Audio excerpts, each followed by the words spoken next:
Okay, this is another delve into the hard drive. This is way back in 2013. How time flies, hey. It's fairly early in the morning and I'm setting up my little pop-up hide called the Bush from bushware.com to hopefully decoy and shoot some hooded crows. Now the farm I'm shooting on is basically a sheep farm, and he's always very keen for me to come down and try and account for as many hooded crows and magpies as I can before lambing time. The camouflage net I'm using, I think, is one of the lightweight Dabin nets, which I've added a lot of raffia to try and make it more bush-like. They're a lot lighter and they pack down into a smaller space compared to the stealth nets that I usually use, but they do blow about and the slightest breeze is the only problem. Now, this isn't the first time I've set the hide up here. Over the years I've shot quite a few crows from this spot. I don't know why, because the farmer's house is just 100 yards the other side of that hedge, but the crows seem to be confident to land in the field in front of me, so I keep coming back again. As you can see, I have the hide tucked into the hedge just beside the cattle crush, and it's usually a wee bit more cleaner than it is now, but they've cleaned the crush out and pushed a lot of the dung and that into the field in front of me, creating a small Dunghill. Thankfully I was just able to get enough height to shoot over the top of it, but it did make it a lot more muckier underfoot.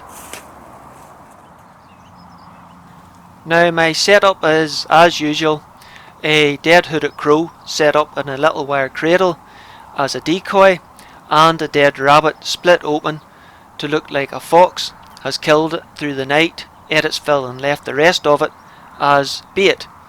Now of course, coming through the winter months, any bird will be very thankful of a free meal like a rabbit or any other carcass, so that should attract them down, and the decoy will either give them confidence that, oh, there's already a bird down there, it must be safe to land, or two, coming up to nesting time in the spring, they will see a strange bird sitting at a potential food source in their territory and come down to try and push it on. Now, a dead rabbit will work on its own because I've used it in the past when I didn't have any decoy bird, but I'm just adding the decoy to try and make things look more attractive and possibly bring the birds down even quicker.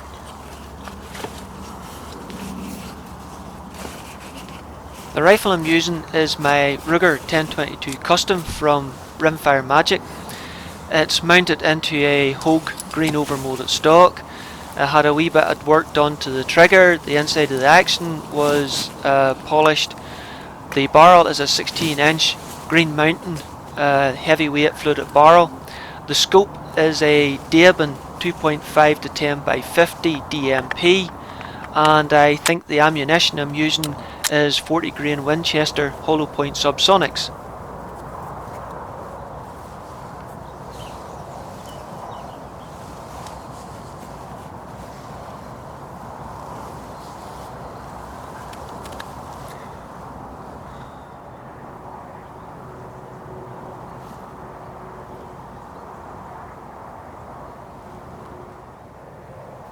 The first bird down isn't really what I'm looking for, as it's a magpie.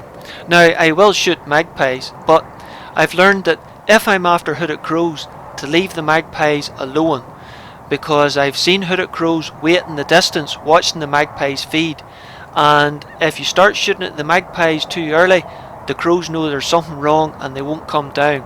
So I'll let him feed his face here, and he'll only act as a live decoy and hopefully bring the crows down earlier.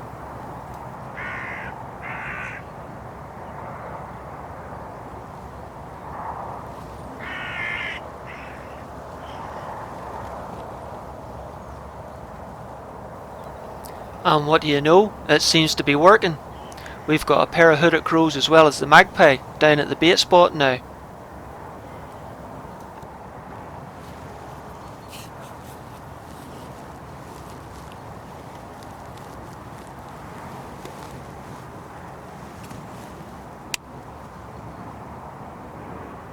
It's a 50-yard shot, and I go for the bird that's sitting the stillest.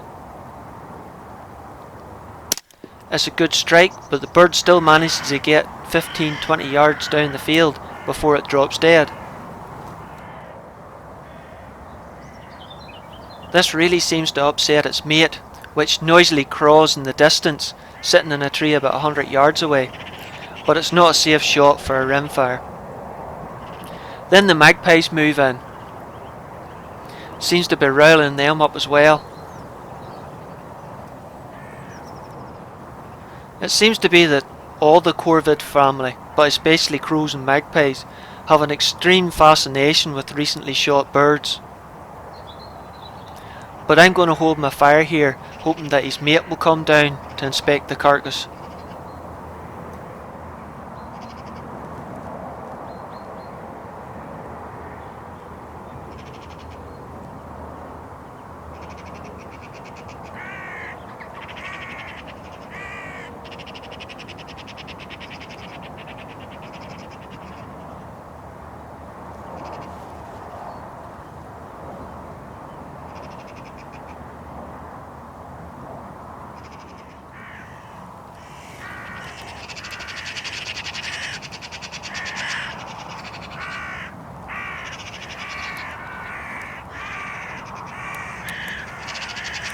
Sounds like the other crows in the area have heard the mate's distress call and have come to investigate, kicking up a real riot.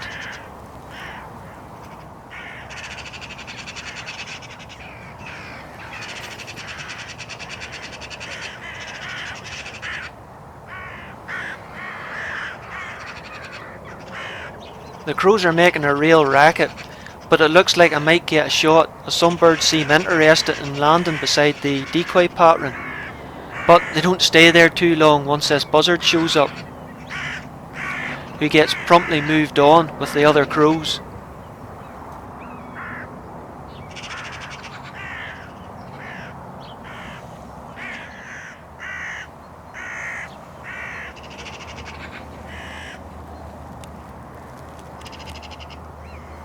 Finally, one of the hoodies land, but he seems more interested in the dead rabbit than he does his dead mate.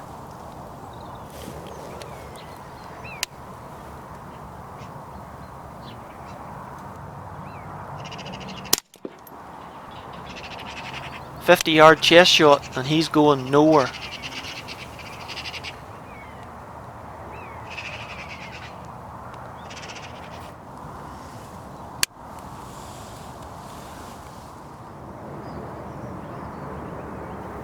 Things had gone quite quiet for a while, so I decided to go out and lift the two birds I'd shot, just in case the sight of them was putting the other birds off from landing, as they seemed to have lost all their interest in the decoy setup.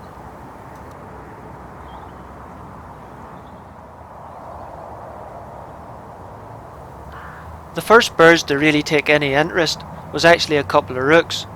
Now, I'm not interested in shooting these birds. They're more interested in hoking round the fields for earthworms and leather jackets, and don't really do any harm to the sheep. Though somebody was obviously in the mood for a little love. Oh, this is quite awkward here. I feel like a peeping Tom or something. Go on, ya boy, ye. I think he's chuffed with his morning's work.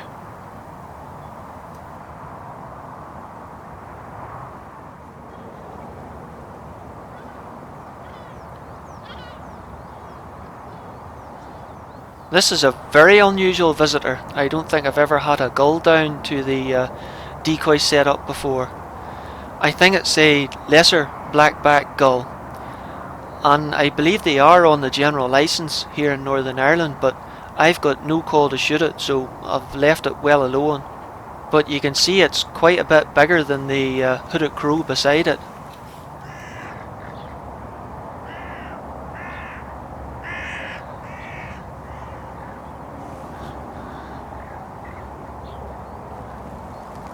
Oh, looks like the hooded crows have taken an interest again. Not that the seagulls are very happy about it.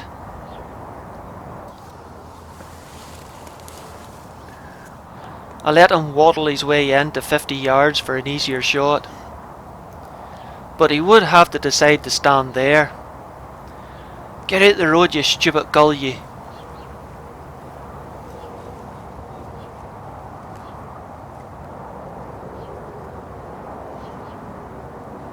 That's what I'm looking for.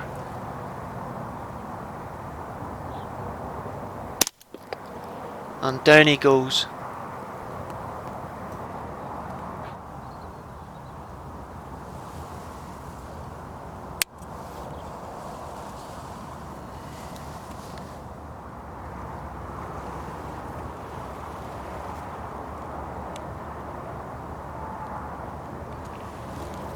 Okay, I've got 3 hooded crows in the bag, so the truce is off, Mr. Magpie. What? I missed? I just plucked a few white feathers from his breast, and he flies off to live another day. How did I miss? Looks like the buzzard's keeping an eye on things from afar.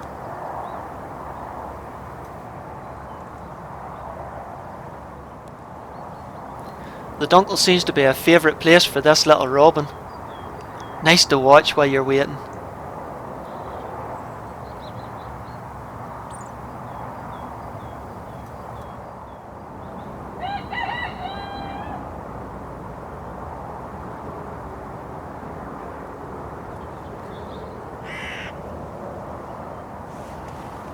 Oh ho, we've got another customer.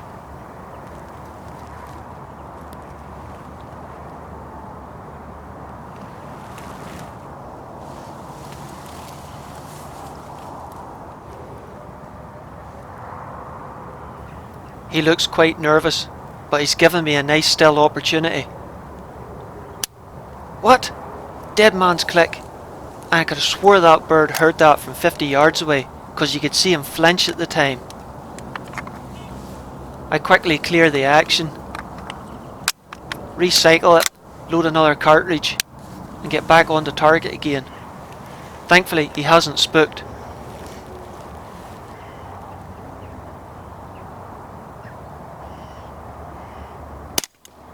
He's well struck, but only gets about 5 yards up the field and drops dead.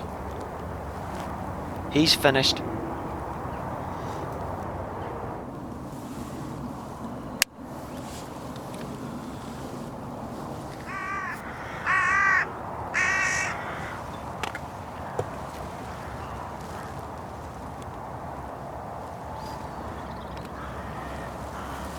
Can I make it 5?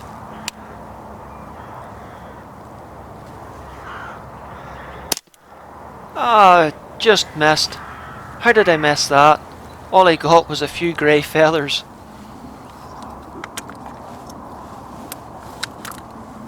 Well, I think it's time to clear the rifle and pack up and go home. The birds have lost all interest, but I think I've done quite well for myself besides that last miss.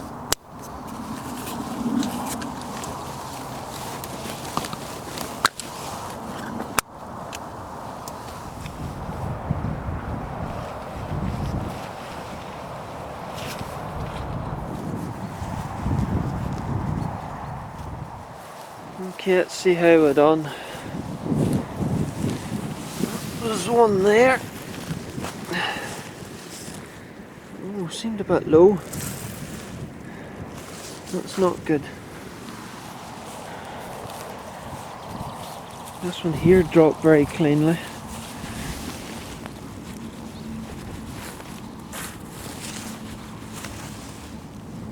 A better shot through that corner somewhere.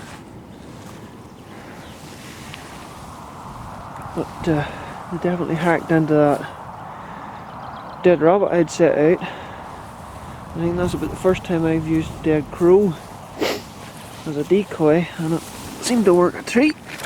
Set up in a wee wire cradle. But I missed a magpie and a hooded crow, and with the looks of the low shot on that there bird, there definitely is something wrong with the rifle. so definitely needs a strip down and a clean the barrel and all, and check it. I checked it earlier on a few weeks ago and it seemed to be shooting fine, but you never know, might be a bad batch of ammunition. But 4 birds in the bag, so that'll keep the lambs safe for a wee while.